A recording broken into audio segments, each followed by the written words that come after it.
한국의 마크롱을 주장하는 건 안철수 후보층만이 아닙니다. 바른정당도 프랑스에 마크롱이 있다면 대한민국엔 유승민이 있다고 주장했는데요. 자, 이현수 기자, 유승민 후보에게 마크롱 당선이 주는 의미는 또 어떤 의미가 있을까요? 참 마크롱 마케팅이라고 해야 할까요? 이게 안철수 후보에 이어서 같은 맥락이긴 합니다.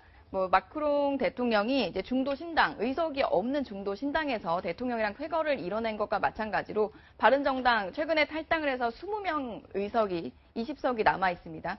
그 상황에서 충분히 우리도 대통령을 만들어낼 수 있다라는 거고요.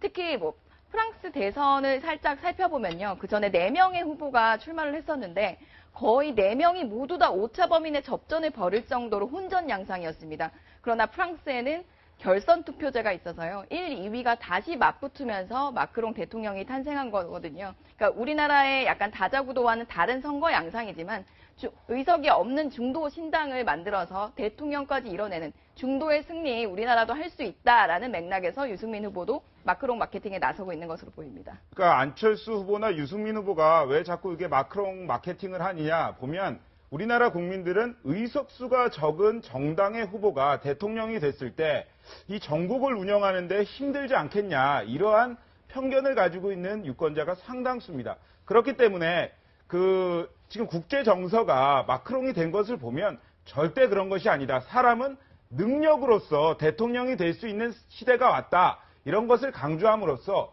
유승민 개인 그리고 안철수 개인을 내세우면서 정당보다는 개인적 승리, 개인의 우월함을 알아달라 이러한 전략을 쓰는 겁니다. 네, 강병규 기자. 그럼 유승민 후보 오늘 마지막 유세를 한번 짚어볼까요? 제가 특징을 한번 보니까 유독 오늘은 마지막 날인데도 대학가 유세에 집중하는 모양새요. 2030 공약에만 집중한다는 건가요? 네, 아무래도 최근에 바른정당의 의원들 탈당 사태 이후에 2030의 그 동정론이 좀 많이 늘어났다라는 분석이 좀 제기되고 있는데요. 아무래도 오늘은 말씀하신 대로 딸 유담 씨와 같이 이 충남대와 이런 서울에 있는 대학가 그리고 명동 등 2030이 주로 자주 찾는 장소들을 좀 찾았습니다. 특히 오늘 현장에는요, 유승민 후보가 좀 아주 특별한 방망이를 좀 받았다고 하는데 어떤 모습일지 직접 한번 보시겠습니다. 자기가 좋아하는 후보, 자기의 소신과 양심대로 그렇게 투표하는 게 저는 진정한 표라고 생각하고 그게 진정한 민주주의라고 생각합니다. 국민들 모두가 자기가 좋아하고 국가의 미래를 책임지기에 가장 최선의 후보를 선택하면 그 후보가 됩니다.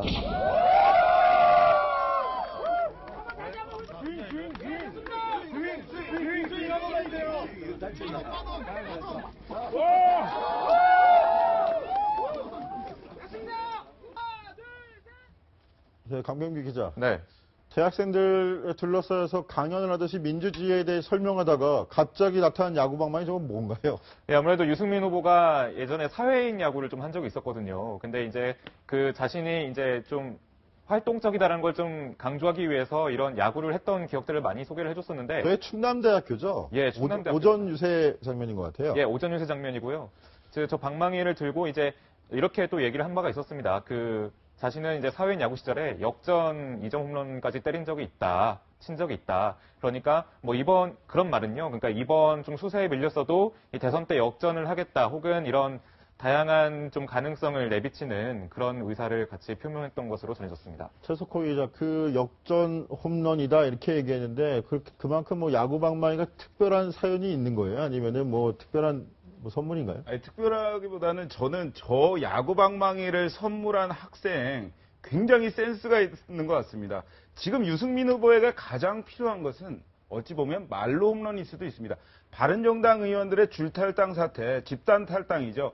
그 사태를 겪으면서 굉장히 좀 침울해 있던 유 후보가 이제 조금씩 지지세가 약간 상승하는 것 같다. 이러한 분위기가 조성되면서 약간 표정도 밝아 보이는데요. 이제는 소신 투표를 해달라고 원하고 있는 유승민 후보에게 하나의 희망을 선물한 학생의 모습이 아닌가 싶습니다. 이현수 기자. 네네. 유승민 후보가 이렇게 야구를 좋아해요? 네, 야구를 좋아합니다. 최근에 유담 씨와 함께 야구장에 갔던 모습도 포착이 되긴 했었는데요. 6일이었죠. LG 트윈스와 두산 베어스의 프로야구 경기가 열리는 서울 잠실 야구장에 주말을 맞아서 나들이를 나갔었습니다. 그러면서 시민들에게 제가 25년 전에 동네 야구에서 홈런을 친 적이 있었다. 그리고 유승민 후보가 4번이지 않습니까? 그래서 4번 타자 유승민이 역전 홈런을 치겠다. 이렇게 자기가 좋아하는 야구와 접목시켜서 선거운동을 하고 있는 모습입니다. 네, 근데 이현수 기자, 그 유승민 후보가 야구장도 찾고 저렇게 오늘 충남대도 가고 이따가 오후에는 또 서울로 올라와서 네. 그 서울의 주요 대학이랑 강남 일대를 돌면서 네. 2030을 겨냥해서 선거운동을 한다는데 소신 투표를 해달라. 네. 이 얘기를 계속 강조를 하고 있어요. 네, 특히 근데 젊은 이게 층들에게. 젊은 층들이 생각할 네. 때 이게 사표가 되지 않겠느냐, 4번을 찍었다가 이 생각을 해서 하는 건가요? 뭐 가장 먼저 막으려는 건 사표일 겁니다. 약세 후보들이 가장 걱정하는 것이 사표거든요. 사표 걱정하지 말고 민주주의를 위해서 소신 투표를 해달라라는 것도 있고요. 그리고 자신의 이제 행보와도 연결이 되는 것 같습니다. 유승민 후보 하면 뭐 앞서서 집단 탈당 사태 있었을 때도 다른 의원들의 단일화나 그 사퇴 압박에 굴하지 않고 내 길을 가겠다라는 소신 행보를 선택했고, 그리고 그 이순신 장군의 말을 인용하면서 끝까지 이 보수의 길을 가겠다, 지도에 없는 길을 가겠다라고 말한 바가 있었는데요. 내가 한 소신 정치처럼 소신 투표를 하면 정말 기적이 일어난다라고 강조를 하고 있는 겁니다.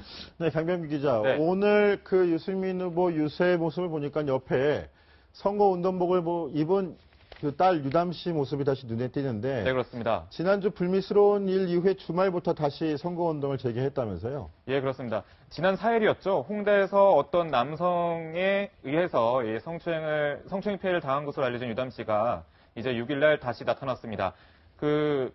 만나서 취재진과 만나서 얘기를 들어보니까요. 아버지가 더 이상 이제 유세 활동을 하지 말아라라고 당부하면서 놀란 마음을 좀 내비치기도 했다는데요.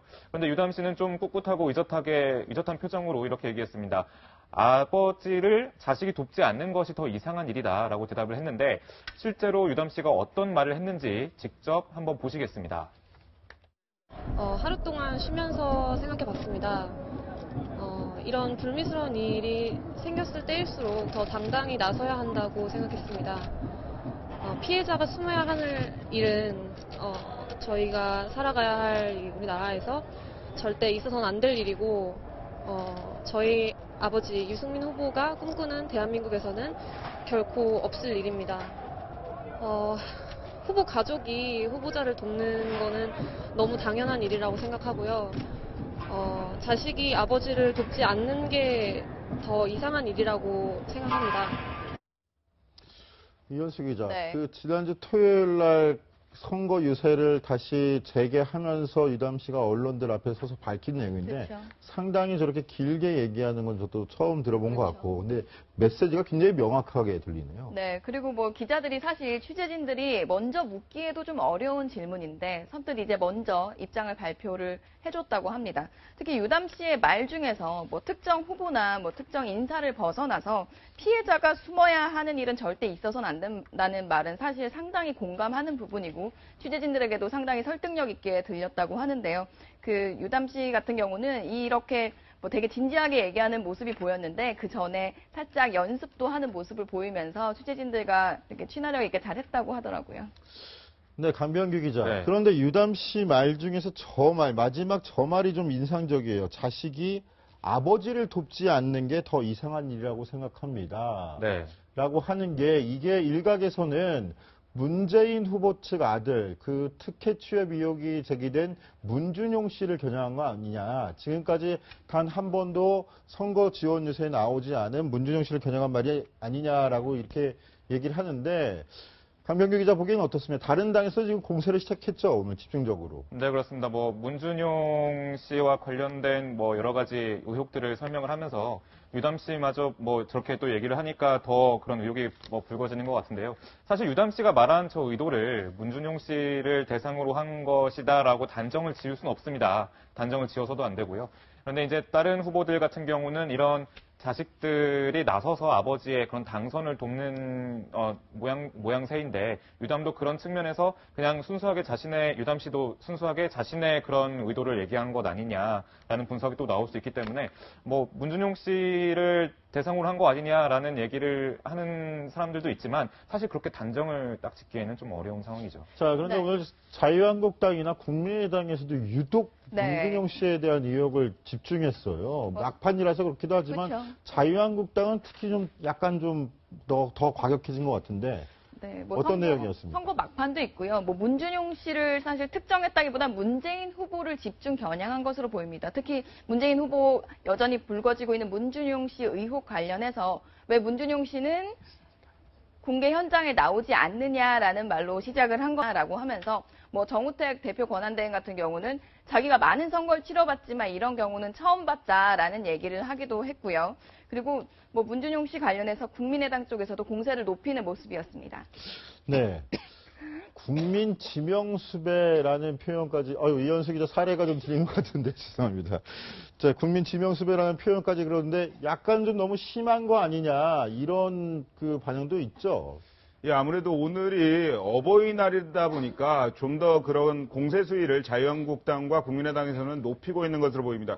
정우택 선대위원장은 이렇게 말을 했습니다. 대한민국 역사상 대통령 후보로 나선 부모를 돕지 않는 자녀는 이번이 처음일 것이다. 이렇게 얘기를 했고요.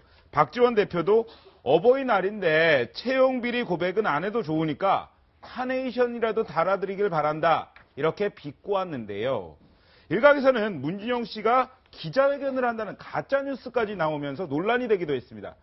그런데 민주당은 확실한 전략이 있습니다. 무대응 전략입니다.